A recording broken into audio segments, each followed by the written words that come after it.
कारखाना होता, आज त्याचे रोज 3 वर्ष हां 19 पासून कोविड पासून कारखाना आणि त्याच्या आधी पण दुष्काळ हां ते आज खूप संकटात होता माझा कारखाना. खूप माझ्या कारखान्याने हालअपेष्टा आणि माझ्या इथे अडचणी झाल्या, पण आता मी त्याच्यातून बाहेर पडले आहे. कायद्याने माझा जप्त केला, विकायचा प्रयत्न केला, तर मग चांगल्या माणसाच्या हातात देऊन टाकला. कारखाना माझ्याच पाहिजे मालकीचा असं माझा हक्क नाही.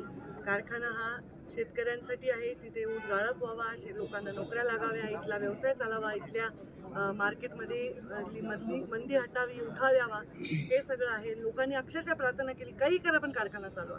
मग मी सांगितलं बाबा असं आहे की वैद्यनाथची अडचणी आपण नाही चालवू शकत, आणि मग आपण निर्णय घेऊ हा कारखाना आता चालवायला. स्वतः साहेब म्हणायचे की माझे कारखान्यात माझे 4थं अपत्य आहे. कसं बघतो? चौथंच अपत्य आहे आणि माझ्यासाठी ते आहेच आहे तसं, आणि तसंच सांभाळलंय. आता ते अपत्य चांगल्या शाळेत घातलं तरच ते चांगलं राहील ना.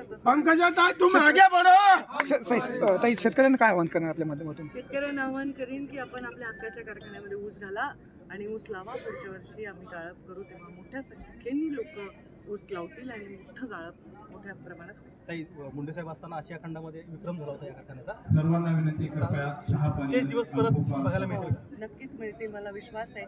आता तेव्हा गाळप सीझनमध्ये हायेस्ट क्रशिंगचा तो विक्रम होता, आणि मुंडे साहेब 7 लाख टन गाळप केलं होतं. मी पण 650पर्यंत 6.6 एकदा गेले, पण आपल्याला दुष्काळाने खूप त्रास दिला. पण आता ह्यांची क्षमता खूप मोठी आहे.